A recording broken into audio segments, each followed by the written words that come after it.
controversy. One of the exhibitors at the India AI Impact Summit happened to be a university based out of Uttar Pradesh called Galgotias University.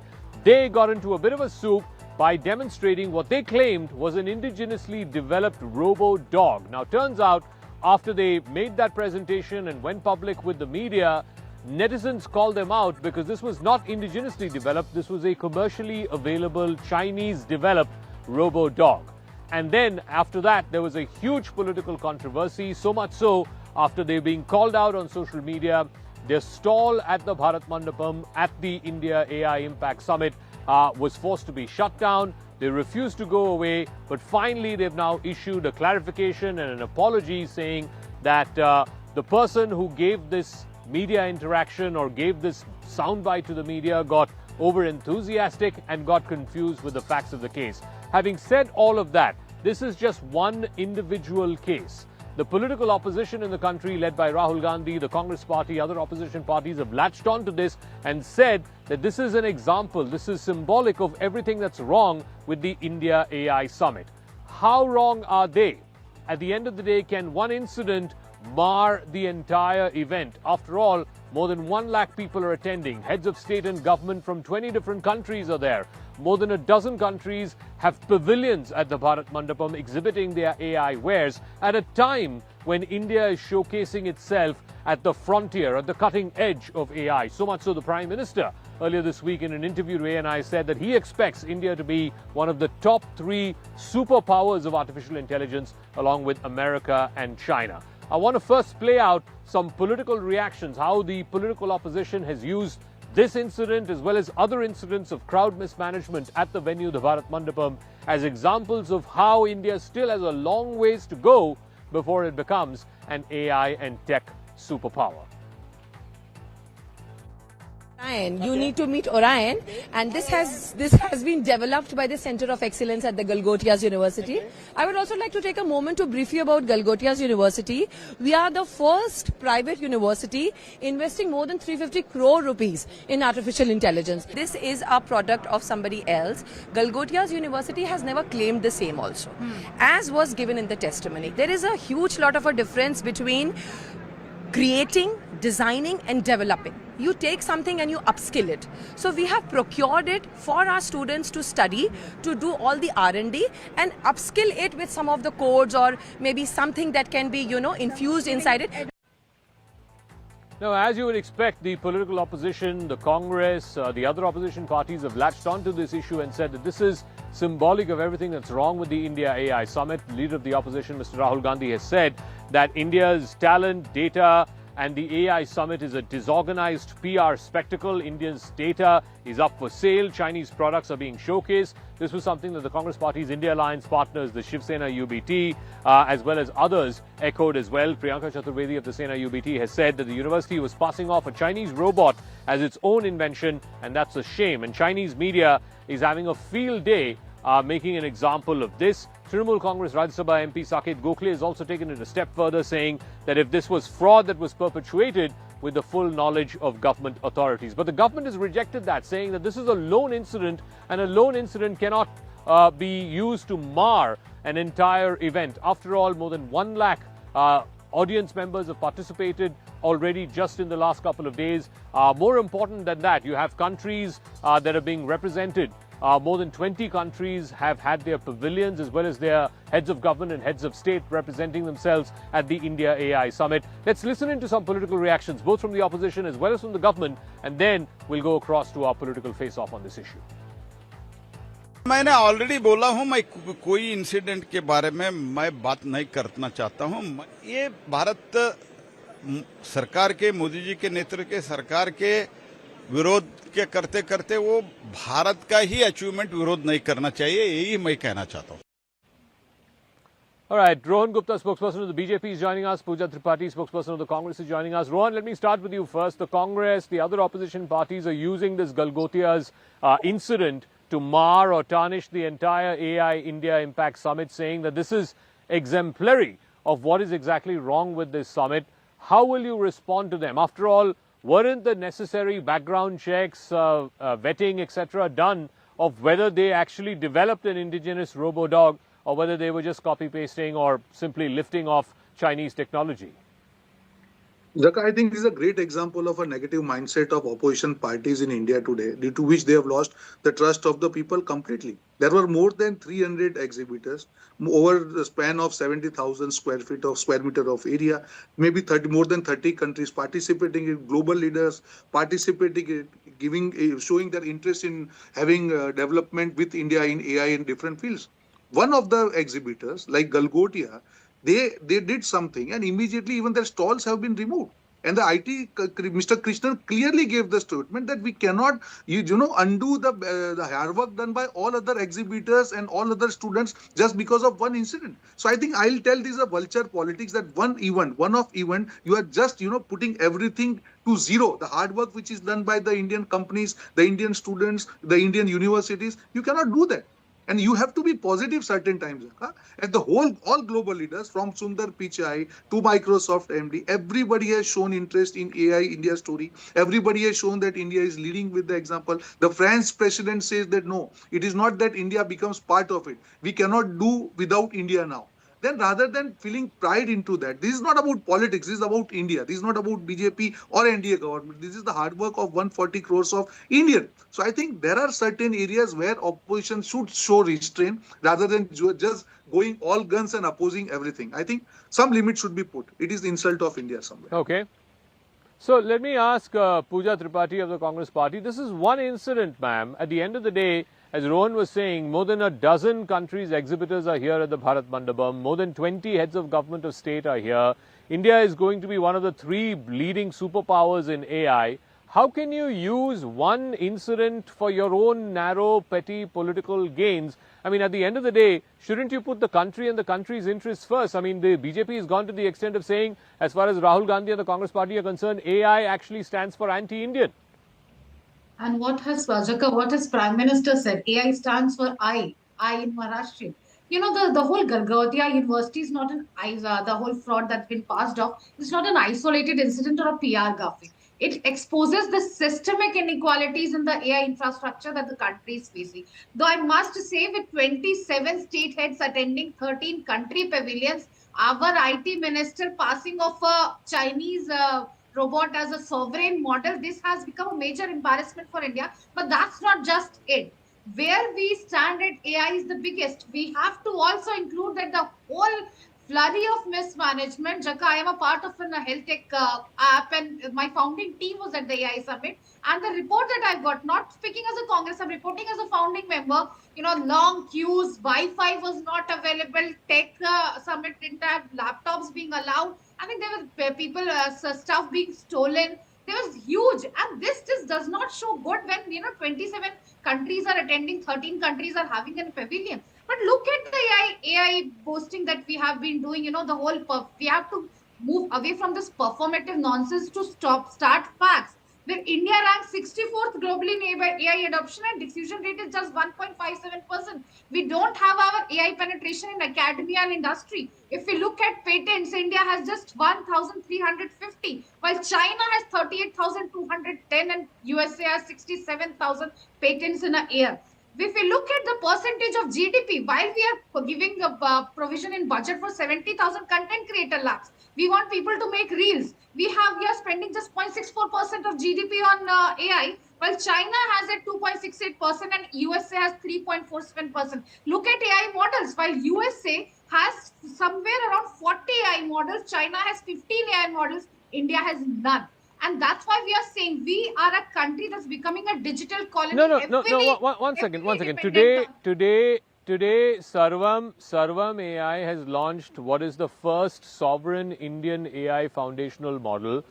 There are multiple companies that are showcasing their AI efficiencies out here at Bharat Mandapam. The question is, why are you, for your political interests and political gains, using this one incident and extrapolating it as though this entire event is completely marred and we have, as you said, performative stuff and so on. The point is that, there is a lot of stuff that's happening in this country on AI and a lot of stuff that's happening at the event here in Bharat Mandapam.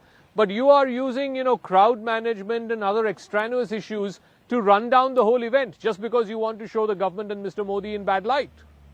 criticizing government does not account to criticizing India. What is opposition? We can't be cheerleaders where government has faulted, majorly. We look at the mismanagement. It was not just us talking. The whole internet was buzzed with how it is just a PR and show up. It's not a Bharatiya Janata Party political rally. It was an international event which was marred by mismanagement. Now, as I said, it's not just one single event. You go to any robotic summit, you go to any robotic conference, anything at any IIT or NIT, every model that's being presented there goes through various checks and balances, that it's being indigenously made, it's being derived from there, the parts are derived.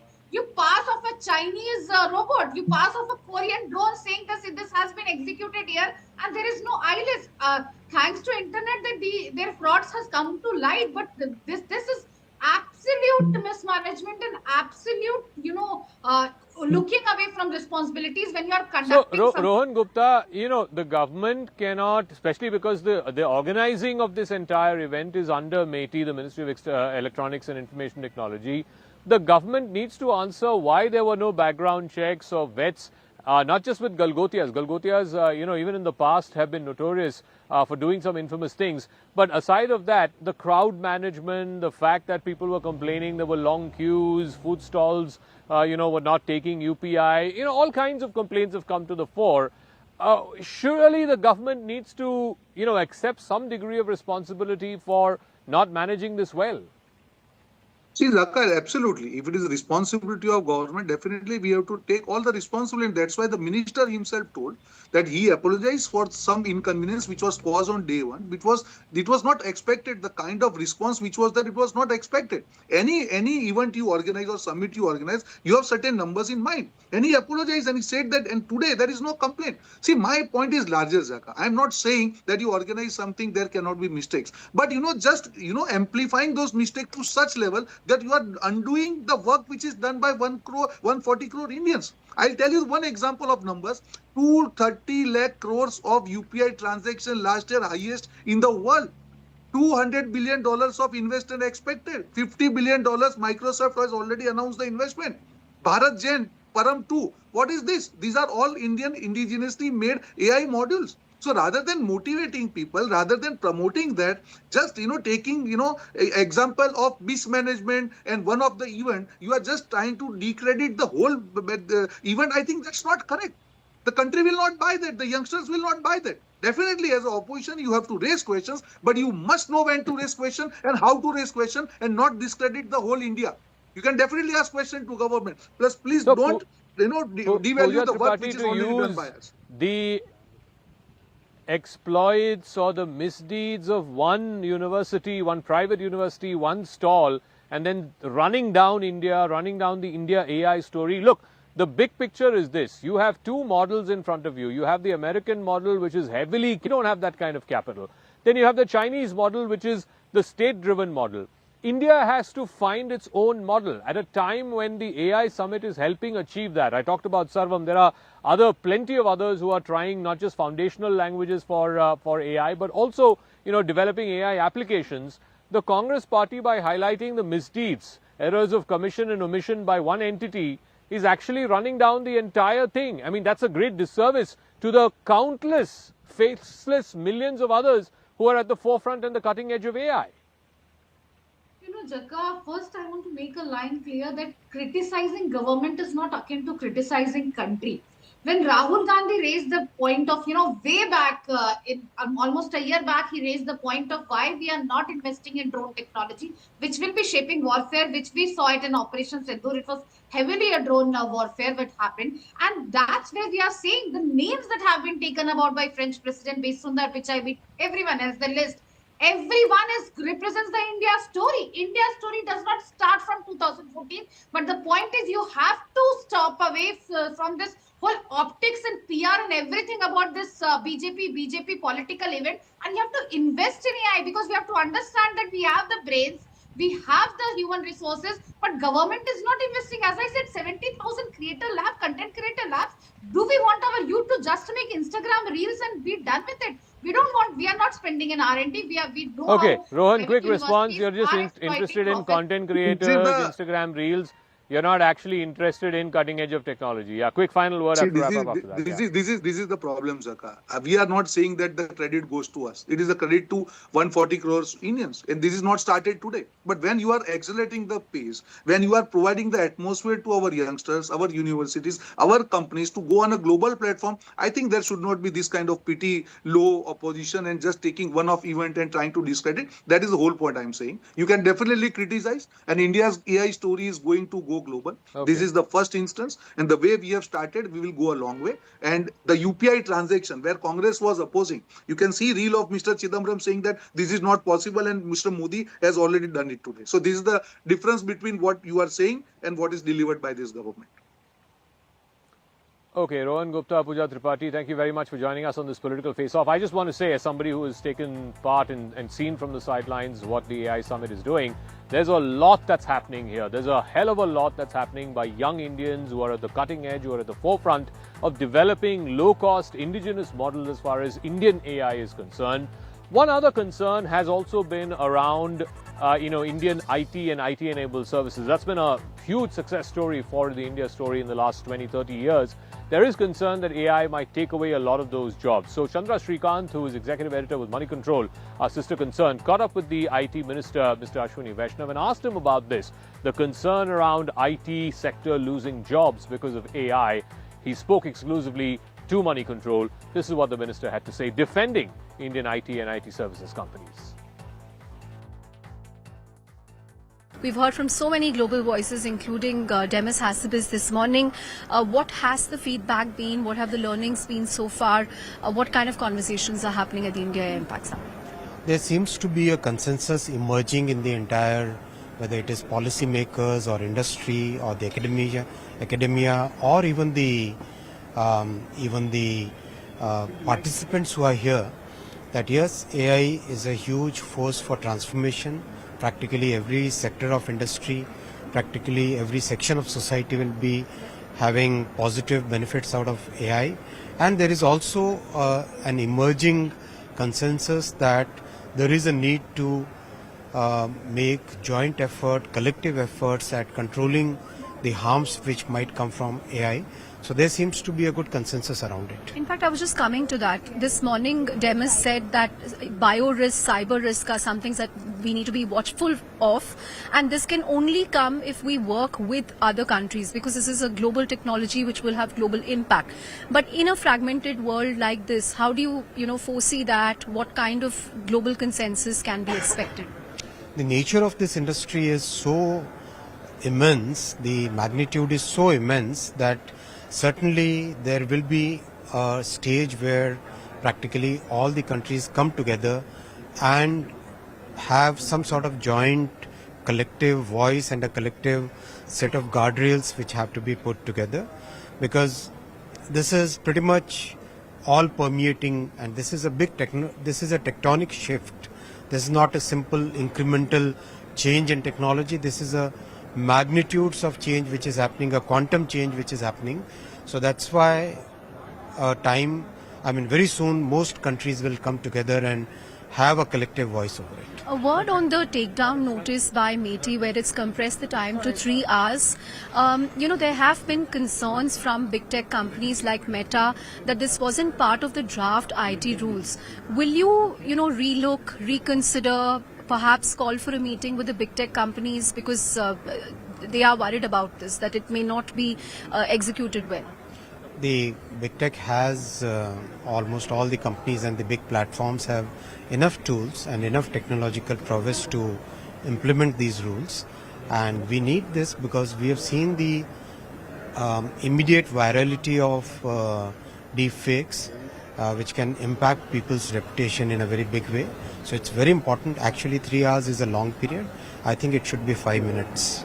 Last question, sir. In the last 2 weeks, there have also been worries on IT companies. Are you confident that India's IT company can address this? IT companies are pivoting towards a AI services model, working on providing the AI services. In the world, there are hundreds and thousands of legacy IT systems which will require upgradation to the level of the kind of power that the AI models can provide today. and our IT companies are very well placed to provide those services, AI-based services, and they are pivoting very rapidly. Most important part is upskilling and reskilling, and that's happening in a synchronized manner between academia, industry, and the government. I want to go across to Mr. Spiros Margaris. He's a venture capitalist, AI and fintech index portfolio strategist. Thank you very much, sir, for speaking with us here on CNN News 18. This is just the fourth AI summit that the world is seeing, and India is hosting it. First time the Global South's doing that. Does it go to show what India's place is in this emerging AI world order? Yes, it clearly shows the interest and the dedication by the government to play an important role in shaping AI's future in the global scale. I think we will see more news and more by Prime Minister Modi and its ministers of where the journey will go and what has to be done in order to be one of the players that rightfully India should be in shaping India's and the global AI history and policies. You know, whether we can trust AI and AI models, whether they can make judgment calls like human beings, that seems to be the big talking point these days. How challenging do you think it would be to build trust? What should governments, what should industry keep in mind while they are building these large language models so that it doesn't, you know, breach the ethical lines, as it were? Yeah, that's a very good question. Trust, you know, of course, anything we trust, we will use more. And it's in the interest of all, of governments, of tech companies that they provide AI solutions that people trust, that they're in the interest of the people that use it and the interest of society. So trust is very important, but it's a work in progress. I think it's not something we can solve forever. It's just something we always have to keep an eye. So one of the things that the government has been talking about, not just the Indian government, is securing data sovereignty, about AI storing data locally, using data locally. Is sovereign artificial intelligence models the way forward for particularly, you know, developing countries like India? Yes, in some ways it is. It is because each country needs to have its own data secured, and basically governments have to have their own AI models applied and used. You know, but AI is a global play. There are collaborations of different players. But at the end of the day, the government has to see itself like a company. It has to use, you know, has to make sure that they can build and grow their own AI infrastructure.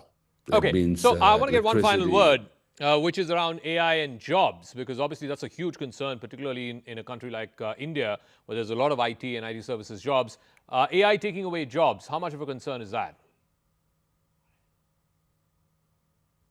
It is a valid concern to a certain degree. I think a person with AI is probably likely more capable than a person without using AI. But it's not all industries the same. And yes, it is a concern, and that needs to be addressed.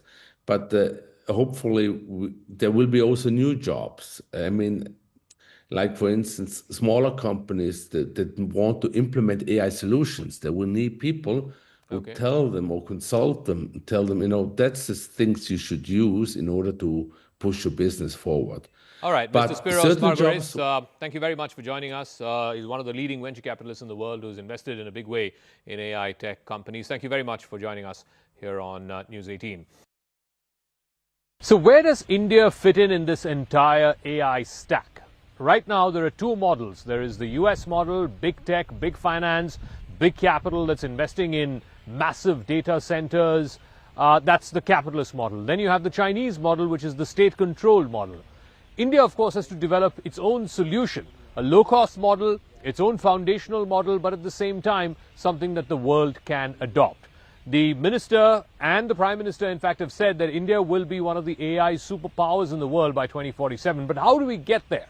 I spoke with Mukesh Aghi, who is the president and CEO of the US-India Strategic Partnership Forum. I also asked him about the recent tensions in the India-US relationship and whether or not, now that this trade framework agreement has been announced, the major part of the irritant in the relationship has been overcome. This is our exclusive interview with Mukesh Aghi, the president and the CEO of the US-India Strategic Partnership Forum. So it's the big AI summit, the India AI Impact Summit. It's the 4th edition. India is hosting for the very first time. Where does India figure in this big world of AI? There is the big tech companies that are investing and models are coming out virtually every week. Then there is, of course, the academic institutions. India is, of course, trying to develop its own foundational models, etc. How does a country like India, which is a developing country but a huge market, a huge clientele, how does it develop its AI for itself? And more importantly, what is the AI model for India? I'm now joined by a very special guest. Mr. Mukesh Aghi is the president and CEO of the US-India Strategic Partnership Forum. Thank you very much. Welcome back to India. How does it feel to be here at the middle of the India AI Impact Summit? Well, a lot of energy, a lot of noise, and a lot of excitement. I think India is trying to figure out where it should position itself, because when you look at on the chip side, you know, people like NVIDIA and AMD have taken the lead. When you look at it on the LM side, you have others who have taken the lead. And so India has to figure out where its strength is and leverage that. So tell me, where do you think that is? Where is that sweet spot that India lands? You said on the hardware side, you have people like Jensen Huang, NVIDIA, AMD, etc. On the software side, on the large language model side, there's OpenAI and, you know, the other big cloud, Anthropic, etc. Where does India land in this whole equation? Well, you have to look at strength of India. It has been always in software side. And I strongly believe with time, the hardware side, the data centers, LLMs will become plumbings. Where the real revenue model, where the real results are going to come out will be on the application side, where you are able to build apps on discover a faster healthcare system, or basically on the medicine side. So I think India has to play on its strength and leverage on basically focus on app side. But how do you do that? I think you have to understand, to me, this is the new Y2K for India. If you can bring the skills on AI, because it's not just about developing apps itself, some people have to implement also. India can play that role, implementing those also.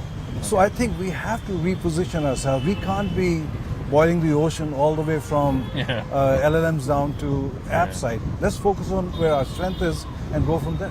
So one of the concerns in India, you've seen markets also react to this, is India's story in the last 20 years has been around IT-enabled services, etc.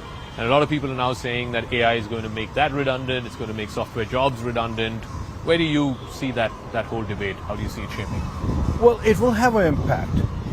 Will it have an impact overnight? No. Because you have to understand that, yes, on the BPO side, it'll have impact. But when you have consultants on site trying to solve problems, you need people. And that's India's strength. And if you put them trained in AI as digital agents or basically implementer of AI application, that's where the demand goes for India. So I think I like to re-emphasize that is the AI application where the strength of India lies. That's where the opportunity lies for the country. So far, Mukesh, what we've seen in the AI world, we're seeing two models basically, right? The US model, which is big capital, big tech companies, you know, are going after these foundational models. It's basically a free market model of developing, you know, AI for the future. And then you have the Chinese model, which is a state-controlled, state-backed sort of model.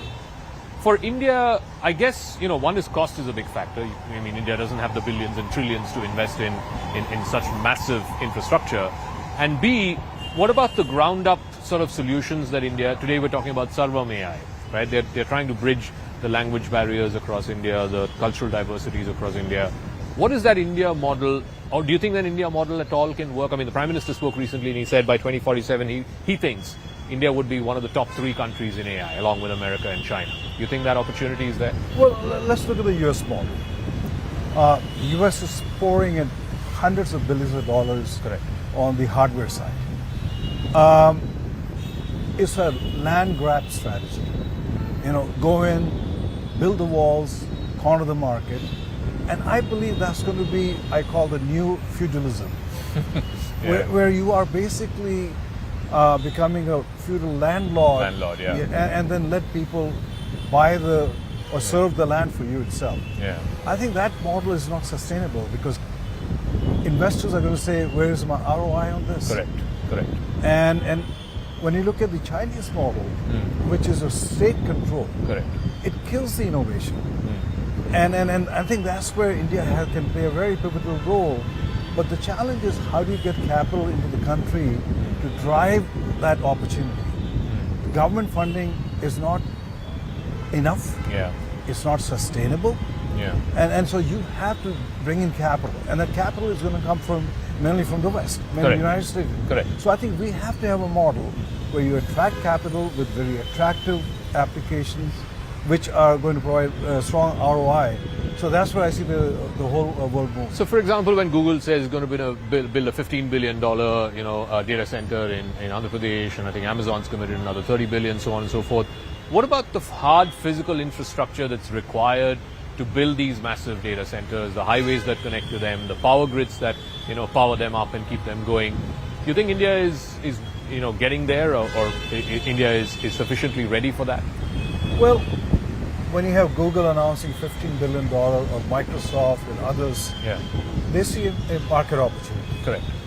You have to understand, India has roughly 800 plus million smartphone users. India has the infrastructure or the UPI stack. India has Aadhaar card. So you have the data which is kind of structured, not fully structured, but structured. Reasonably structured. So if you leverage that data to build your models, to build your application, that's where the whole data center comes in handy. Because you've got to have somewhere to store that data, run the algorithms, and find the solution. So I think India has the capability, capacity. They're building it. Time will tell, but at least the ambition is there. So let's now broaden the conversation.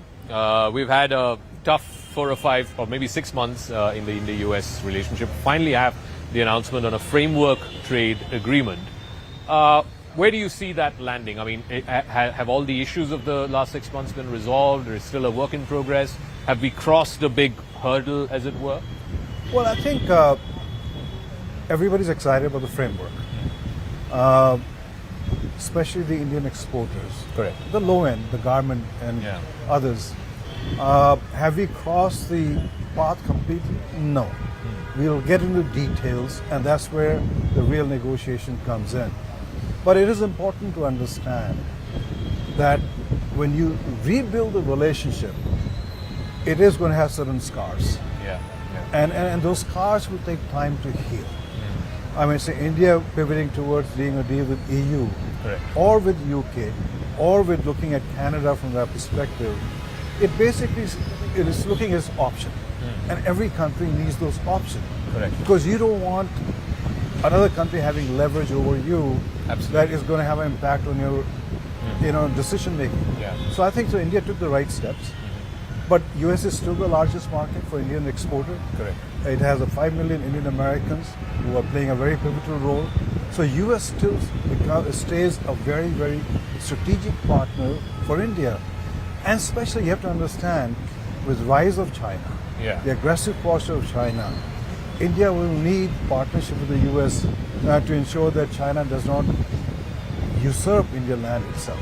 So one of the, I don't know if it's a lesson or in hindsight, when you look back, obviously the trade issue was the front and center. It was the issue that was causing friction. Is there a way in which that particular issue can be insulated from everything else? I mean, the defense partnership is going fine. You said people-to-people contact. All other aspects of the relationship between India and the US seem to be going on as usual, except the trade part. What is the lesson that's been learned in these last 6 months? Well, I think number one is the US-India relationship is not just about trade. Yeah. Okay, it's more than trade. Yeah. It's about people to people. I mean, we do more defense joint exercise between two countries than any other country itself. It's about technology. It's about global capability centers in India. I mean, if you look at the almost 1,200, basically you have US GCCs. Yeah. They are generating tremendous amount of IP for US companies itself. So I think what we have to do is not get alarmed purely on trade aspect. Yeah. I think the relationship is much broader. Let's focus on that and go from there. All right, so what are you expecting next? I mean, I was speaking to Ambassador Gore some time back, and he says, you know, the president is keen to come. He wants to come pay a visit here. You know, we're expecting ministerial visits in the next few weeks. You think the relationship, which I wouldn't say was derailed, but certainly saw some pressures in the last 6 months, is it back on track now? And what's the next 3 to 6 months looking like? I believe you will see a lot of positive moves coming in from the US, from India. I think both nations have realized that we need each other. Correct. In every aspect, from geopolitical perspective, from job creation, investment, technology, and defense. So the realizations come in the White House and also in Delhi. So I believe you'll see a much stronger momentum coming through. There'll be some certain cautions, because you have to understand the opposition in India is very vibrant. Yeah, of course. And they question everything. Yeah, absolutely. And so you have to manage that. But overall, I strongly feel that you'll see a momentum picking up in the next 6 months. All right, Mukesh Aghe, it's always a pleasure speaking with you, sir. Thank you so much. Thank you so much. Thank you. So I want to start with Raj Kunuru. You know, you have a conversational sort of AI platform, a bridge. How do you sort of overcome, in a country like India, for example, how do you overcome the difficulties, the challenges around language, around, you know, change of cultures? India must be a very difficult place to have a large language model worked on. I don't think so. I mean, if you rewind back beyond 3 years, right? You know, AI existed then as well, in a different form, you know, without large language models. So the challenge then was the fundamental challenge of understanding what a human said. What is the intent, you know, that the human said. So natural language understanding, processing was a thing which the large language models have solved, you know, for the most part. You know, you get 99.5% accuracy in understanding intent in any language. So the pace at which they've trained these models with content and data from different languages is amazing. We deploy pretty much to almost every language in the world with our platform. And we use different LLMs for different use cases, different languages, both voice models and text models. And the understanding levels are immense. The text-to-speech models are also really good now. Let me ask Ms. Cullity about, you know, obviously AI is infused with big capital all around the world. The big tech companies have invested billions, if not trillions, into it. In a country like India, you know, what are the innovative financing models that you're looking at, particularly, you know, in a resource-crunched country like India, where, you know, the average per capita is about $2,800, $3,000 per annum. How do you address the resource crunch? Because AI needs a lot of big money. It does, and there's a lot of money supporting AI. And when it comes to investment in AI systems, I think from a board, if I think about boardrooms, I'll go down smaller into the market. If I think about what boardrooms are looking for, when companies are making investments into AI systems and AI models, the board is saying, watch your cash flow and how you're investing your cash, and I want to see a return of investment as soon as possible. And the big question mark is, when will the return of investment come? Pushmeet, if I can ask you, you know, DeepMind's done a lot of work on cutting edge areas like protein folding, climate modeling, health diagnostics. How do you decide what is important, both from a maximum social impact, you know, changing the lives of maximum number of people as possible, as also what Ms. Cullity said? I mean, at the end of the day, what is the risk to reward ratio? Yeah, so can you hear me? Yeah. So I think the main sort of, when we look at these questions of which problems we want to focus on, we look at impact. Impact is the thing that really drives all of this. And impact can be of different forms. It's not just commercial. Sometimes it could be scientific. Sometimes it could be social. Sometimes it could be commercial. And I'll give you an example of the problems that we look at when we think about all these different segments. Why did we choose to work on protein folding? So proteins are the building blocks of life. The fact that I'm speaking to you in this room and the fact that you are hearing what I'm saying and making sense of it, these are all proteins in action. Our bodies are just made up of water, mostly. 60% of sort of our bodies is just water. So what is this magical thing that makes us tick? It's proteins. Gautam, as there is promise and as there is hope of, AI transforming virtually every industry that we know, there also are problems that come with it. And one of which is in your industry, which is, detection of cyber fraud, fraudulent transactions, etc. We are now suddenly in India seeing this whole problem of digital arrests and online scamming, particularly elderly folks who are not, digital natives, getting, caught in this whole vortex. So how are you using AI, not just for fraud detection or cyber fraud as it were, but also to make commerce much more inclusive, how to make AI systems much more inclusive, particularly for smaller companies, medium-sized companies, etc.? I actually have a very different point of view. At this point, I would say we are actually resourceful. And what I mean by that is, Hemant talked about earlier that we can't wait for the infrastructure to be built. We have to go into the application and start being a leader there, which I think I'm fairly confident we'll get there. But on the infrastructure side, what MasterCard has been doing, and which we have found very interesting, it was not in our core business, essentially to localize some of the LLMs that are there. Ambassador Quatra talked about this morning, how do we localize, right? We've found this very unique piece of technology that we've partnered with this company called Karya. What they do is essentially, as part of localizing these models, they're essentially saying we'll go to the villages, SMEs, farmers. They are doing activities in their daily lives. They are tilling their land, they are sowing the seed, they are buying produce, they are selling their produce, they are buying input for their goods. They're actually seeing a bullock cart maybe walk in there, go past in their village. They are showing them pictures of activities that villagers are used to seeing in their daily lives, and they're saying just transcribe this in your own language. What do you see? And they're feeding it back to these LLM models. Let me ask Mr. Paul Scheer. You've led the US Peace Corps for a number of years. You've led communities of volunteers across multiple geographies. How does the advent of AI, how do you marry that with community engagement, developing local trust, particularly in underserved populations? How does one do that? Yeah. So at the root of Peace Corps is developing trust through immersing ourselves in that culture.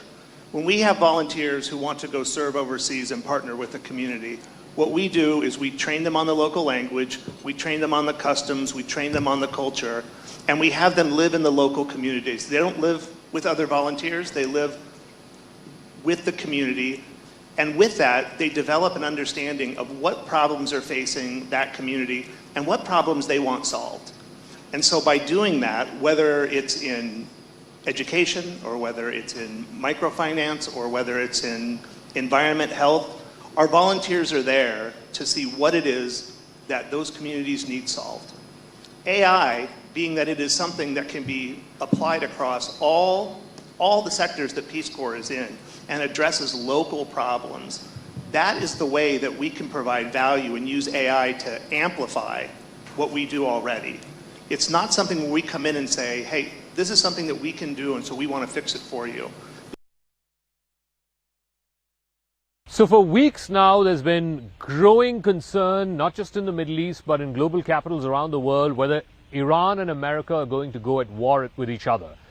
In fact, President Trump has moved a massive armada. It's not just one, but now 2 aircraft carriers, multiple fighter jets, refuelers, destroyers, naval submarines have all been moved to the Persian Gulf in the anticipation that America will strike Iran for a possible regime change. But there are also parallelly talks that are happening between America and Iran. Just yesterday, the second round of talks happened in Geneva. It was mediated by Oman. And at the end of those talks, the Iranian Foreign Minister, Abbas Araghchi, told Iranian media that some movement has happened, some progress has happened as far as arriving at guiding principles for some kind of agreement. What these guiding principles are, he has not elaborated, neither have the Americans. So are we looking at a possible breakthrough between Iran and America? Is the worst behind us? Is the possibility, the threat of a full-blown confrontation, a full-blown war between Iran and America now well past us? I dig a little deeper on that.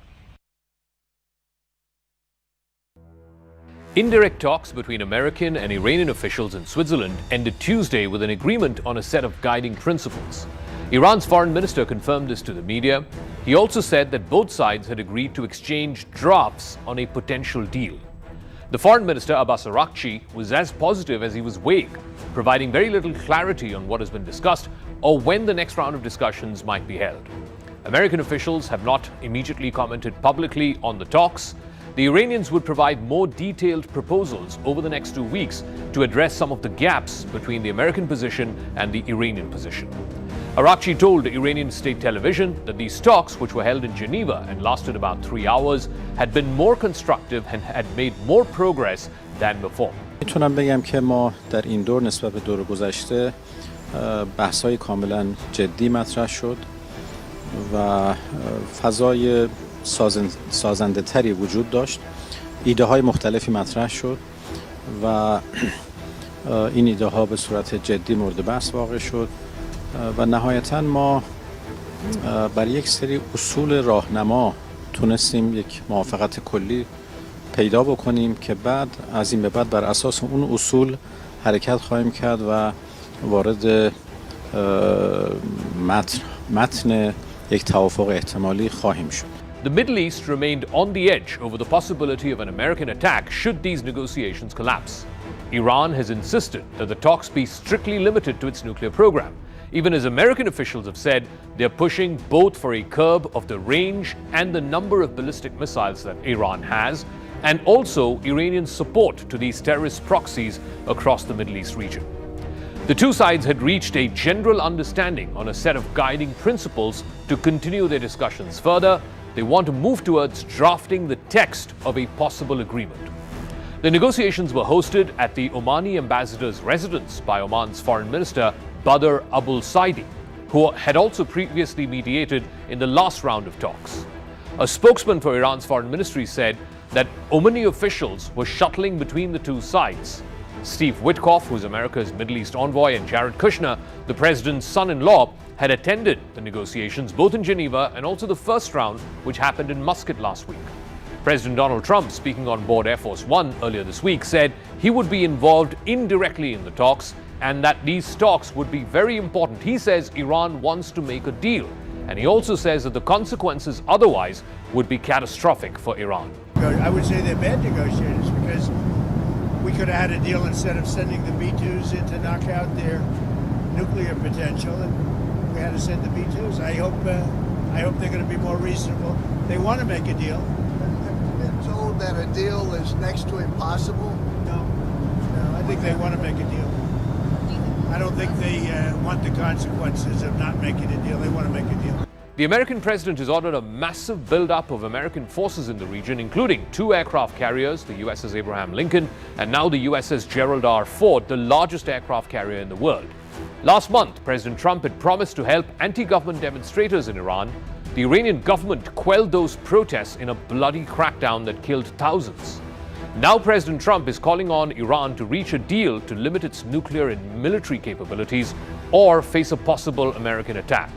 Last week, Trump wrote on social media that he preferred to cut a deal with Iran, but that if a deal could not be brokered, then we'll just have to wait for the outcome. That was as ominous a military threat as one could get.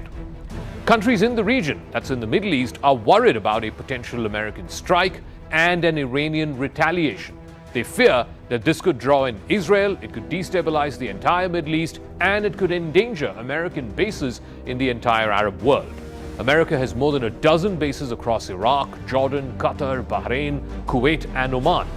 In a speech shortly after the talks began, Iran's supreme leader Ayatollah Ali Khamenei responded defiantly to President Trump's orders to send a second aircraft carrier. He also called the demands to limit the range of Iran's ballistic missiles as illogical. The supreme leader argued that such demands interfered with his nation's right to possess weapons of self-defense. He literally dared America for a fight. تسلیحات بازدارنده یکی از واجبات ملت ماست. آمریکایی‌ها بی خود تو این قضیه دخالت میکنن. شما موشک اونجوری داشته باشید، اونجوری نداشته باشید.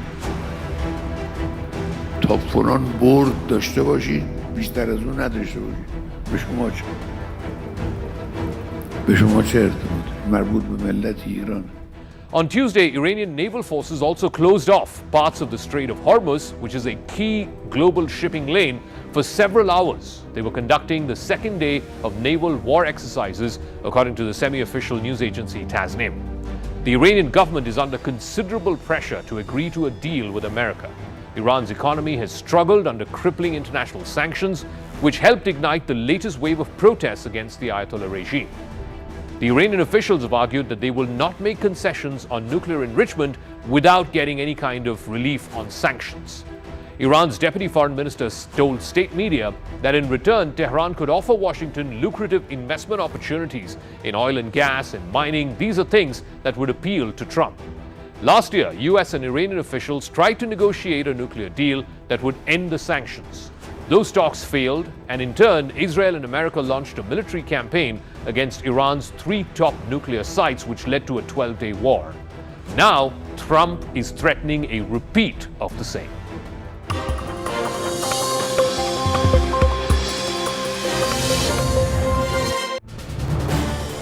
This is News 18 Network.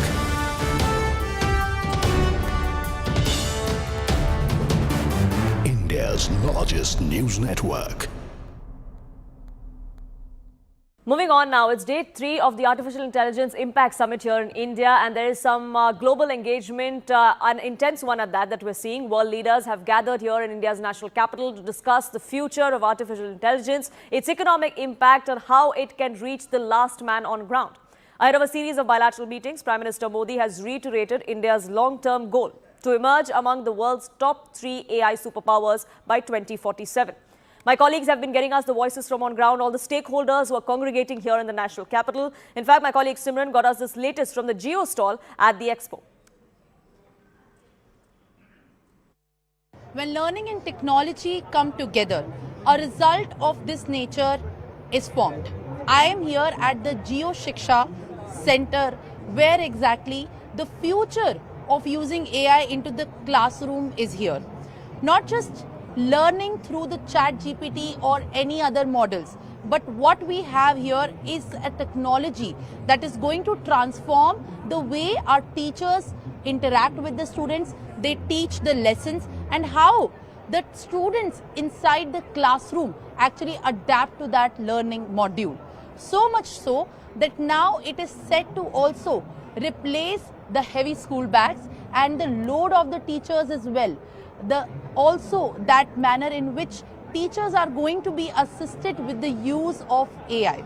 Right now, what you can see is a classic example of how AI-powered Geo Shiksha classroom looks like. This is a digital screen that is going to be replacing the regular conventional chalkboards and whiteboards that we have in our classrooms at many schools across the country. And through this very interactive screen, which is going to be the one-step view of these students, teacher is going to be speaking to the students. And this screen that we have on our, in fact, camera right now is going to be also used with the intelligence of how the teacher wants to actually give the instructions to students and for the chapters. Well, is India on track to be in the global powerhouse of artificial intelligence? Is India right on track? Well, there is a mission and the government is working towards it. But how is the world looking at India's contribution and this conversation that is centered around India and this particular AI summit? Well, CNN News 18's Rahul Shishankar spoke with the president of Serbia, and this is what he had to say. I want to ask you, in your view, has Narendra Modi what has he done differently to turn India into a decisive global voice? I can define it with 3 items. Number one, and don't underestimate that. People always want to underestimate it, to even diminish it from time to time because it's about someone else. He is, number one, a very charismatic and hard-working leader. He is the leader that is well known all over the world, in every single country in the world. India became visible because of him. He is overwhelmingly present and dominant in all different, as I already said, parts of the world. That's number one. Number two, he insisted and he defined a foreign policy of India, of a country or subcontinent, name it you want, in a way you want, as independent and sovereign. Strategic autonomy. Yes, in creating and making its own decisions. It means when you speak to Narendra Modi, you speak to him and to Indian people and to Indian state without being influenced from some other powers, from some other mighty centers or whatever. And number three, he successfully